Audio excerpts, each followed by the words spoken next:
우리 옆 사람이랑도 같이 우리 얼굴 보면서 인사하도록 하겠습니다. 잘 오셨습니다. 우리 반대쪽에도 마스크 썼지만 우리 입술을 벌려서 잘 오셨습니다. 네, 함께 말씀 나누겠습니다. 우리가 지난주에 신앙생활의 핵심은 반응하는 것이라고 나누었습니다. 가나안 여인이 예수님께 리액션했기 때문에 그녀의 인생에 새로운 변화를 경험하게 됐다라는 거지요. 그리고 이 믿음이라는 것은 우리의 반응에서 출발하기 때문에 하나님께서는 우리가 그분께 반응하기를 기다리고 계신다라고 우리가 함께 나누었습니다. 그리고 동시에 세상은 그렇기 때문에 우리가 하나님께 반응하지 못하도록 여러 가지 기술과 교육과 의학들로 인간이 하나님의 필요성을 느끼지 못하도록 흘러간다라는 거지요. 우리에게 좋은 혜택을 펼치고 우리에게 편리한 기술들을 제공하면서 세상은 우리가 하나님께 한번 따라해 볼까요? 무감각. 네, 이거예요. 우리가 하나님께 무감각하게 만드는 거예요. 우리 청년들 한번 생각을 해봅시다. 반응이라는 것, 이 단어가 반응이라는 거는 민감해야지만 할 수 있는 거예요. 여러분, 무덤덤하게 그냥 형식적으로 하는 이 가짜 반응은 티가 나게 되어 있죠. 흔히들 우리가 사람들과 같이 대화를 할 때 상대방이 나의 말에 하는 상대방의 리액션을 보고 이러한 말들을 하곤 해요. 야, 너는 왜 이렇게 영혼이 없냐? 너는 그 말 속에, 너는 그 제스처 속에 왜 이렇게 영혼이 없냐? 라고 그렇게 우리가 이야기를 하곤 합니다. 이게 무슨 말인가요? 상대방이 의례적으로만, 형식적으로만, 습관적인 행동으로만 그렇게 제스처나 행동을 취할 뿐 진짜 내 말에 민감하게 반응하지 않는구나 라는 것을 이야기할 때 우리가 뭐라고 표현한다고요? 영혼이 없다라고 그렇게 이야기를 합니다. 여러분, 이처럼 형식적으로, 외형적으로, 감각 없이, 영혼 없이 무감각하게 반응하는 건 티가 나게 되어 있어요. 여러분, 반응이라는 거는 민감해야지만 할 수 있다라는 거지요.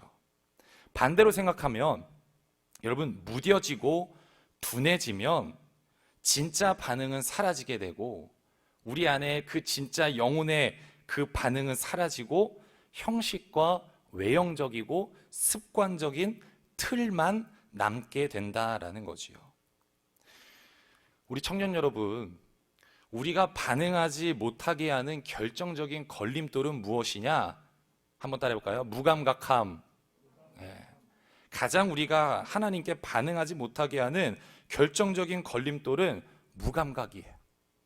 여러분, 예를 들어서 내 몸에 악성 종양이, 악성 암이 자라나고 있는데 내가 그것을 전혀 알지 못하고 내가 그것을 전혀 느끼지 못하는 게 가장 무서운 병이듯이 어떤 일이 발생을 해도 무뎌져서 감각이 없는 것, 전혀 감흥이 없는 것, 깨닫지를 못하는 것, 여러분, 이게 가장 무서운 거다라는 거죠. 그래서 로마서 말씀은 하나님의 진노에 대해서 이렇게 바울이 설명을 하고 있습니다. 우리 한번 성경 말씀 한번 띄워줄까요? 같이 한번 읽겠습니다. 시작. 그러므로 하나님께서 그들을 마음의 정욕대로 더러움에 내버려 두사 그들의 몸을 서로 욕되게 하게 하셨으니 아멘. 죄를 짓든 말든 무엇을 행하든지 간에 하나님께서 내비두시는 거예요.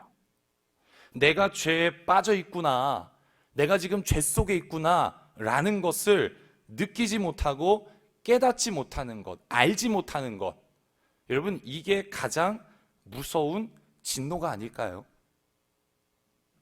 회개할 기회도 사라지게 되는 거지요. 돌아갈 기회 자체가 사라지게 되는 겁니다. 여러분, 그렇다면 방금 우리가 읽은 이 로마서 말씀에 하나님께서는 왜 우리를 내버려 두신다라고 말씀하는 걸까요? 하나님이 방치하시는 하나님일까요? 우리에게 몇 번 기회를 줘서 그 기회 안에 우리가 따르지 않으면 하나님께서는 우리를 포기하시는 그러한 하나님일까요? 아니에요, 여러분.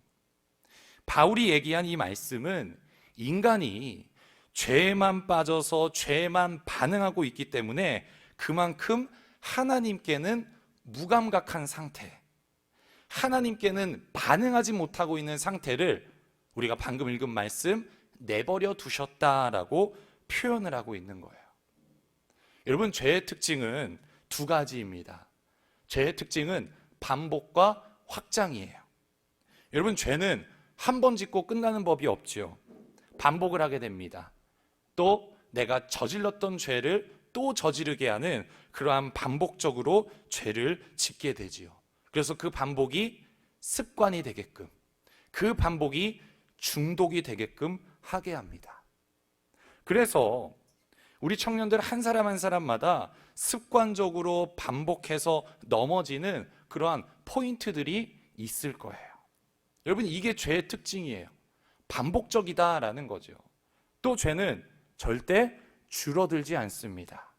더 자극적인 것, 더 심취하도록 확장하고 늘어나는 게 바로 죄의 두 번째 특징이에요. 이렇게 죄는 반복과 확장을 통해서 무엇이 목적이냐? 한 가지, 우리가 하나님께 완전히 무뎌지도록 하는 것.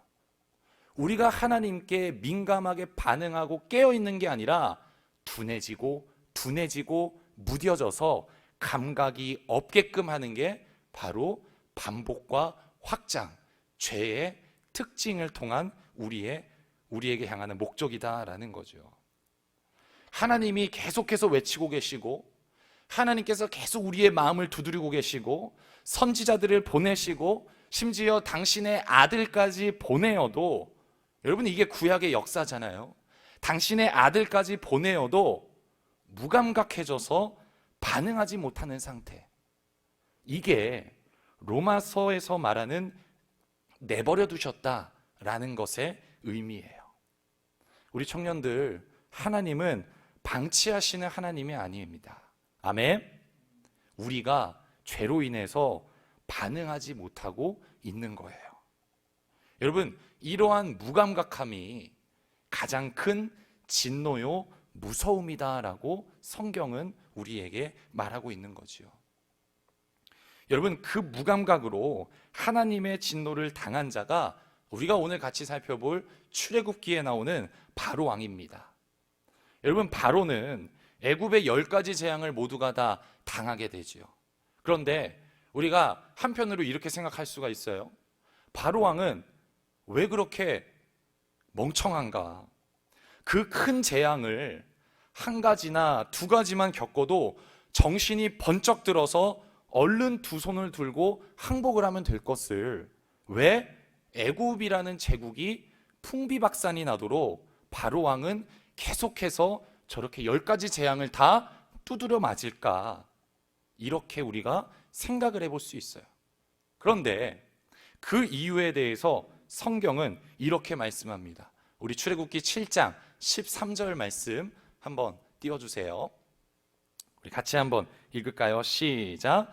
그러나 바로의 마음이 완악하여 그들의 말을 듣지 아니하니 여호와의 말씀과 같더라. 아멘.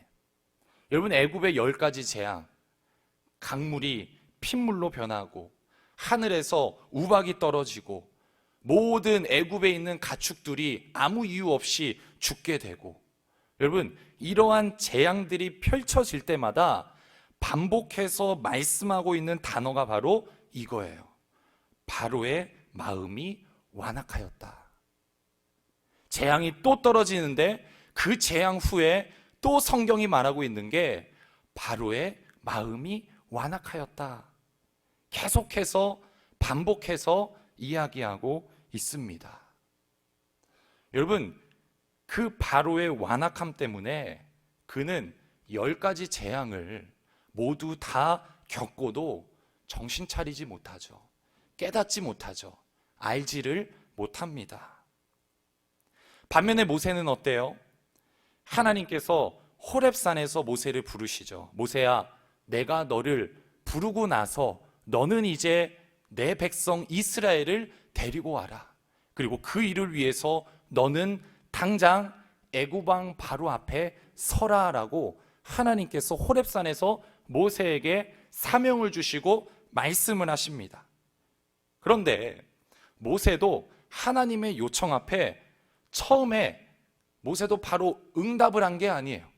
모세도 거절을 하죠. 하나님, 제가 누구이기에 어떻게 그 애굽 왕과 맞설 수 있습니까? 저는 말도 못하는 자입니다. 하나님, 다른 사람을 보내세요. 말을 잘하고 능통하고 능력 있는 저 말고 다른 사람을 보내십시오라고 모세도 계속해서 안 된다고 고집을 부려요. 그런데 고집을 부리지만 결국엔 어떻게 되나요? 하나님의 말씀을 따르게 된다라는 거지요. 모세는 하나님께 반응해서 움직이게 돼요. 물론 처음에는 안 된다, 어쩐다, 부족하다, 연약하다, 다른 사람 보내달라 라고 얘기하지만 결국은 내 고집을 포기하고 하나님의 요청대로 행하게 된다라는 거죠. 우리 청년들, 이게 모세예요. 여러분, 바로왕은 완악했기 때문에 그 눈에 보이는, 또 본인이 뼈저리게 겪은 그 엄청난 재앙 앞에서도 마음이 무뎌져서 반응을 하지 못했지만, 여러분, 모세는 완악하지 않기 때문에 대화만으로도 반응할 정도로 민감했다라는 거죠. 우리 청년들, 민감해지길 바랍니다. 아멘.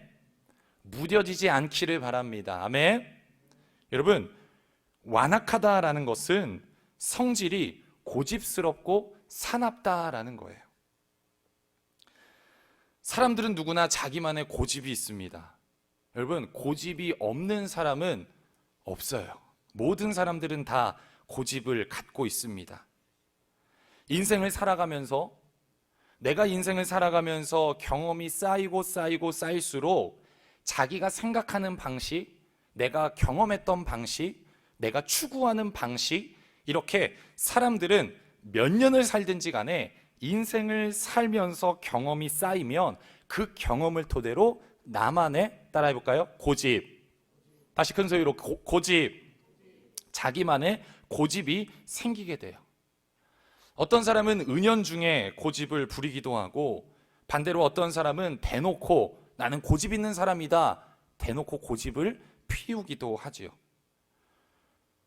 놀라운 사실은 저희 집에 7살짜리 꼬맹이가 있는데, 그 어린아이도 자기가 생각하고 자기가 갖고 있는 고집들이 있더라고요. 아빠 입장에서는 아무리 봐도 이 지저분한 책상을 정리하고 치워야 하는데, 그 꼬맹이는 뭘까요? 그 책상에서 살아온 자기만의 룰이 있는 거죠. 그 책상에 내가 그것을 놓은 자기만의 규칙과 법칙이 있는 거죠. 그러니까 지저분하다고 함부로 치우면 난리를 피우게 되는 걸 겪고 있습니다. 네. 여러분, 이처럼 나이가 많든지 간에 나이가 적든지 간에 누구나 사람들은 고집이 있다라는 거예요. 하지만 내가 갖고 있는 패러다임과 습관과 문화가 고집을 넘어서 나는 이거는 절대 안 굽히리라, 내가 이것만큼은 절대 꺾이지 않으리라. 여러분, 고집이 완악함이 되어서는 안 됩니다. 여러분, 그러한 자들이 누구예요? 바리새인과 사두개인들 아닐까요? 자신들의 어떠한 유대 전통과 자신들이 갖고 있는 그러한 유대 문화를 버리지 못하니까 그들의 그 고집이 넘어서 완악해지고 결국은 예수님께 반응하지 못하는 사람들이 되게 되는 거죠. 여러분, 바리새인과 사두개인도 직접 예수님의 수많은 기적을 눈으로 본 사람들이에요. 여러분, 예수님께서 그들을 앞에서 직접 경책하실 정도로 그들도 그 예수님의 선명한 말씀을 들은 자들이에요. 또 무엇보다도 그들은 예수님을 직접 보고 겪은 자들이다라는 거죠. 여러분, 이 바리새인과 사두개인들, 복음서 시대 때 그 종교 지도자들, 여러분, 그렇게까지 예수님이 그들에게 가까이 했음에도 불구하고 뭐 때문에? 내가 갖고 있는 완악함 때문에, 내가 절대 굽히지 않겠다라는 그 고집과 아집 때문에, 그 완고함 때문에 반응하지 못하는 사람들이 그들이 된다라는 거지요. 그 결과 어떻게 되나요? 아직도 메시아를 기다리고 있는 그러한 불쌍한 민족이 되게 됩니다. 우리 사진 한 장 찍어주세요. 광주의 한 아파트에 5억짜리, 사진에 보는 것처럼 람보르기니 무르시엘라고라는 이 차가 주차되어 있었어요. 굉장히 비싼 고가의 슈퍼카죠. 그런데 지하주차장에 세워뒀는데 초등학생 4명이 주차장에서 놀다가 이 차를 발견하고 너무나 장난감처럼 생겼는지 이 고가의 차량에 소화기를 뿌리고 또 올라가서 발을 구르면서 놀다가 차주한테 걸렸죠. CCTV에 잡혔습니다. 사진으로 보면 어디 갔지? 제가 놀랬네요. 사진으로 보면 차의 외형은 멀쩡해 보이지만 이 엔진 내부가 망가져서 수리비가 무려 1억 6천만 원이 나왔어요. 이 어마어마한 금액을 그 어린 아이들이 어떻게 부담을 합니까? 그래서 차주가 그냥 어린 아이의 그냥 실수이다 라고 생각을 하고 부모님들에게 2천씩만 부담을 해달라, 그럼 나머지는 내가 그냥 알아서 해결하겠다라고 얘기를 했습니다. 여러분, 이러한 상황이면 어떻게 해야 될까요? 죄송합니다. 선처를 베풀어 주셔서 너무나 감사합니다. 2천만 원이 있으면 당장 드릴 거고 없으면 조금씩이라도 나눠서 꼭 갚도록 하겠습니다. 드리겠습니다 라고 그렇게 감사하다고 반응을 해야 하는데, 이 부모님들이 아이들의 장난인데 무슨 1억 6천이냐, 줄 수 없다 라고 하면서 고집을 부리기 시작한 거죠. 그래서 이 문제가 법정 싸움까지 가게 됐습니다. 결과가 어떻게 됐을까요? 누구의 승리일까요? 그렇죠, 당연히 차주의 승리죠. 판결 결과 부모님들은 2천만 원씩 내는 게 아니라 1억 6천만 원의 모든 비용을 4명의 부모님들이 감당을 해야 됐어요. 그리고 수리가 될 동안 그 비싼 차에 해당하는 비싼 렌트카의 빚까지 모두 다 부담해라 라는 판결이 나오게 됐죠. 우리 청년 여러분, 사람들은 누구나 고집을 갖고 있다고 했잖아요. 그런데 누구나 고집을 갖고 있지만 때로는 고집을 깨트리고 반응할 줄 알아야 한다라는 거예요. 아멘. 여러분, 그렇다면 우리 안에 있는 그 완악함과 완고함, 이것을 어떻게 깨트릴까요? 한 가지입니다. 유연함을 가져야 되는 거예요. 우리 옆 사람이랑 같이 한번 인사해 볼까요? 유연함을 갖자. 다시 한번 더, 유연해지자. 여러분, 완고하다라는 것은 주보 뒷면에 나와 있을 거예요. 이렇게 설명하고 있습니다. 완고하다라는 것은 자기 중심의 좁은 생각에 집착해서 다른 사람의 의견이나 입장을 고려하지 않고 자기만을 내세우는 것, 이게 바로 완고함이에요. 즉, 내 생각과 내 습관과 내 경험과 내 패러다임에 갇혀서 이게 전부다, 이게 정답이다, 이렇게 내 중심으로만 받아들이는 걸 버려야 한다라는 거지요. 반대로 말하면 언제든지 내가 진리가 아닐 수 있다, 내 방법이 정답이 아닐 수도 있다라는 그러한 유연함을 가져야 된다라는 거예요. 여러분, 세상에서는 고집 있는 사람들이 인정을 받습니다. 저 사람 줏대 있다, 저 사람 강단 있다, 저 사람 뭐 하나 하면은 끝까지 밀어붙이는 그러한 근성이 있다, 아집이 있다. 그리고 무엇이든지 내 방법대로 밀어붙이다 보면은 그에 따르는 사람들도 생기게 되고 그만큼 존중을 받게 돼요. 여러분, 세상은 그렇지만 하나님 앞에서 그러한 고집들은, 내 중심으로 내 생각으로만 가득 찬 그러한 아집들은 오히려 하나님께 반응하지 못하는 큰 장애물이 된다라는 거지요. 우리 원암 청년들 유연해집시다. 아멘. 우리 원암 청년들 깨트리시기 바랍니다. 아멘. 여러분, 그걸 깨트린 사람이 사도 바울이에요. 여러분, 바울은 율법주의자였어요. 자신이 생각하고 내가 판단하는 게 진리라고 믿었던 사람이에요.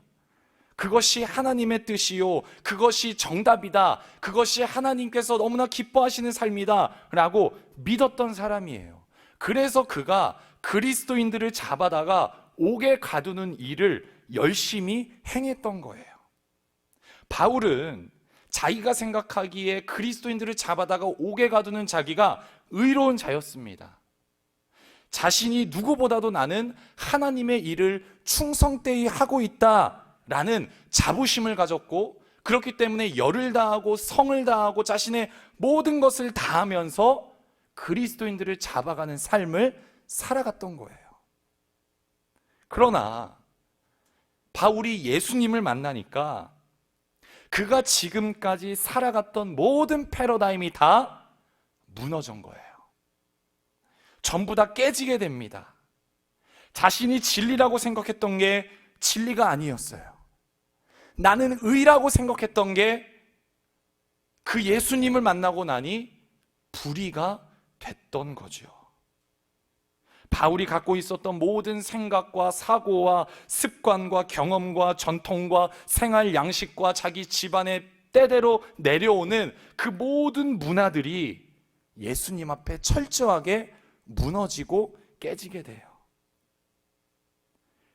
여러분, 만약에 바울이 계속해서 자기의 고집과 생각과 그러한 전통들, 이 틀을 붙잡고 깨지지 않았다면 어떻게 됐을까요? 오늘날 사도 바울은 없었을 거예요. 하나님께서는 다른 사람을 들어 사용하셨을 거예요. 하나님께서 꼭 바울한테만 매달립니까? 아니에요.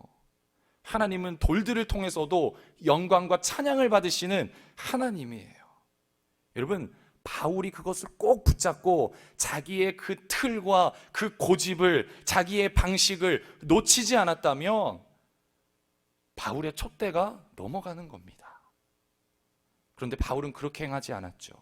그는 그 깨짐 앞에 받아들이고, 그리고 우리 큰 소리로 따라해 볼까요? 유연해졌다. 우리 고린도전서 9장 말씀 한번 우리 띄워주세요. 우리 같이 한번 바울의 고백 한번 읽어보겠습니다. 시작. 율법 없는 자에게는 내가 하나님께는 율법 없는 자가 아니요 도리어 그리스도의 율법 아래에 있는 자이나 율법 없는 자와 같이 된 것은 율법 없는 자를 얻고자 함이라. 22절. 약한 자들에게는 내가 약한 자와 같이 된 것은 약한 자들을 얻고자 함이요 내가 여러 사람에게 여러 모습이 된 것은 아무쪼록 몇 사람이라도 구원하고자 함이니. 아멘. 여러분, 이게 예수님을 만나고 나서 하는 바울의 고백이에요. 예전엔 뭐예요? 내 방식이 맑다, 내가 옳다, 내가 행하는 것이 의로운 거다 라고 말하면서 살아갔던 바울이 이제는 뭐라고 해요? 내가 율법자 앞에서는 율법의 모습으로, 이방인 앞에서는 내가 이방인의 모습으로, 헬라인에게는 헬라인의 방식으로. 여러분, 그전 바울이라면 상상도 못할 일이에요. 내 것만 옳다, 율법만 옳다라고 생각했던 자가 이제는 이 모습 저 모습으로, 다만 한 명의 영혼이라도 구원할 수 있다면 나는 얼마든지 율법 없는 자에게는 없는 모습으로, 있는 자들에게는 있는 모습으로 다가갈 수 있다, 맞추어갈 수 있다. 어떤 모습이에요? 너무나 바울이 유연해졌죠. 바울이 자신의 그 완고함이 깨지고 나서 너무나 할 정도로 유연해지게 됩니다. 베드로도 마찬가지예요. 베드로가 꿈을 꿉니다. 꿈속에서 유대인들은 먹어서는 안 되는 부정한 짐승들이 놓여 있어요. 하나님께서 말씀하십니다. 베드로야, 저걸 먹어라 라고 하나님께서 말씀하시니까 베드로가 대답하죠. 주님, 부정한 것을 제가 먹을 수 없습니다 라는 이 상황을 3번이나 반복해서 펼쳐지게 돼요. 그리고 나서 하나님께서 마지막으로 베드로에게 말씀하시죠. 베드로야, 내가 먹으라고 하면 먹는 거지. 네가 뭔데 부정하다마다 판단을 하고 있느냐. 이러한 꿈을 베드로가 꾸게 됩니다. 베드로가 하나님의 음성 앞에 자신이 갖고 있던 선입견, 자신이 갖고 있었던 편견, 자신이 갖고 있었던 유대주의적인 그러한 선민사상, 이러한 생각들을 깨트리고 그 꿈을 꾸고 나서 바울이 어디로 향하나요? 이방인 고넬료에게 가서 복음을 전하게 되죠. 베드로도 뭐예요? 유연해집니다. 우리 청년들, 베드로, 바울, 모세, 하나님을 만난 사람들은 하나같이 공통적으로 유연함을 가졌어요. 자신의 생각, 경험, 전통, 문화, 이러한 것들로 인해서 생겨난 그 고집들도 하나님 앞에 내려놓을 수 있는 사람들이다라는 거죠. 반면에 바로왕은 어떤가요? 유연하지 못해요. 그러니까 너무나 완강하고 너무나 완악하니까 부러지는 거예요. 우리 청년들, 마지막으로 옆 사람이랑 한번 인사해 볼까요? 유연해지자. 네, 우리 인사하는 거 싫어하는 청년들이 있을 건데 다시 한번 더, 이때 아니면 언제 얼굴 보겠어요? 얼굴 보면서 다시 한번 인사합시다. 유연해지자. 네. 여러분, 유연하다라는 거는 자신을 찢는 거예요. 뭐 하는 거라고요? 찢는 거예요. 여러분, 완고해지는 순간 우리는 우물 안에 개구리가 됩니다. 우리 청년들 잘 생각해 보세요. 완고해지는 순간 갇히는 거예요. 내가 만든 울타리, 또 내 주변 환경에 의해서 만들어진 울타리 속에서만 남아있는 게 완고한 모습인 거예요. 여러분, 유연한 사람들은 그 틀과 울타리를 뛰어넘을 수 있는 사람들입니다. 얼마든지 자신의 한계와 자신의 제한을 찢는 사람들이에요. 왜냐? 그래야 성장하는 거예요. 여러분, 찢어져야 클 수 있는 거예요. 나는 이렇게만 살아갈 거야. 나는 이 정도만 신앙생활 할 거야. 내 영역은 간섭하지 않았으면 좋겠어. 여러분, 이렇게 생각을 하면 이러한 틀, 이러한 한계들 앞에 하나님께서는 우리를 가만히 두실까요? 아니에요. 꼭 하나님은 건드리십니다. 왜 그럴까요? 여러분, 하나님이 만드신 우리 고요종이라는 사람, 우리 여기 있는 청년들 한 사람 한 사람은 그 정도의 인생이 아니기 때문에 그런 거예요.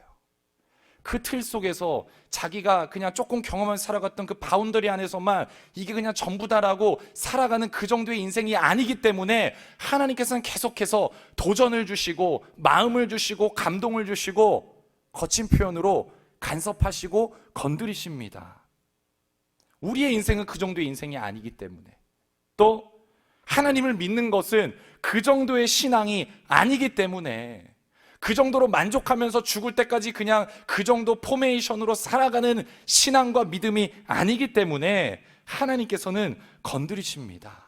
사람을 통해서, 환경을 통해서, 공동체를 통해서, 또 개인의 어떠한 감동을 통해서 그렇게 하나님께서는 계속해서 우리가 유연해지도록, 우리가 찢을 수 있도록, 우리가 뛰어넘을 수 있도록 인도하시는 하나님입니다. 아멘. 우리 청년들, 그 하나님 앞에 어떻게 반응하고 있나요? 크든지 간에 작든지 간에 내 안에 오는 감동들, 주변 환경에 오는 그러한 영향들 앞에 계속해서 완강하게 거부하고 고집부리고 있나요? 아니면 한 번쯤은 찢어보고 한 번쯤은 뛰어넘어보고 있냐라는 거죠. 우리 청년들, 유연한 사람이 되세요. 삶을 살아가면서, 신앙생활하면서, 또 인생을 살아가면서 유연한 사람이 되세요. 왜냐? 우리 예수님이 너무나 유연하신 분입니다. 그래서 예수님은 그분의 모든 틀을 깨신 분이에요. 하나님, 신의 모습을 깨트리고 이 땅 가운데 인간으로 오셨잖아요. 여러분, 예수님이 하나님의 자리를 고수하셨다면 거기서 나는 신인데 어떻게 인간이 되냐? 안 된다라고 하면서 예수님이 하나님의 자리만을 고수했다면 여러분, 우리에게 구원은 없습니다. 우리에게 회복은 없어요.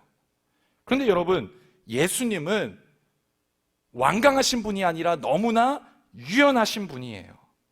그렇기 때문에 인간의 모습으로 오시고 인간 중에서도 가장 낮고 낮은 모습으로 우리에게 오셨습니다. 아멘. 그래서 우리가 지금 구원받고 구원이 우리에게 주어지고 그 은혜를 누릴 수 있는 삶을 살고 있는 거죠. 여러분, 사실상 바울과 베드로, 성경의 모든 자들이 자신의 틀을 깰 수 있었던 것은 예수님의 모습을 따랐기 때문에 가능한 겁니다. 그 유연하신 하나님, 우리를 위해 자신의 틀을 얼마든지 깨트리실 수 있는 그 예수님을처럼 우리들도 그 주님을 닮아 유연해져야 합니다.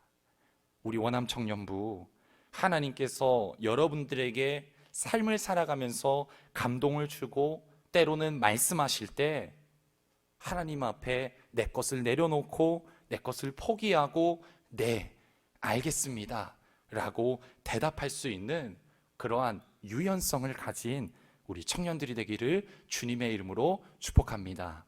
기도하겠습니다.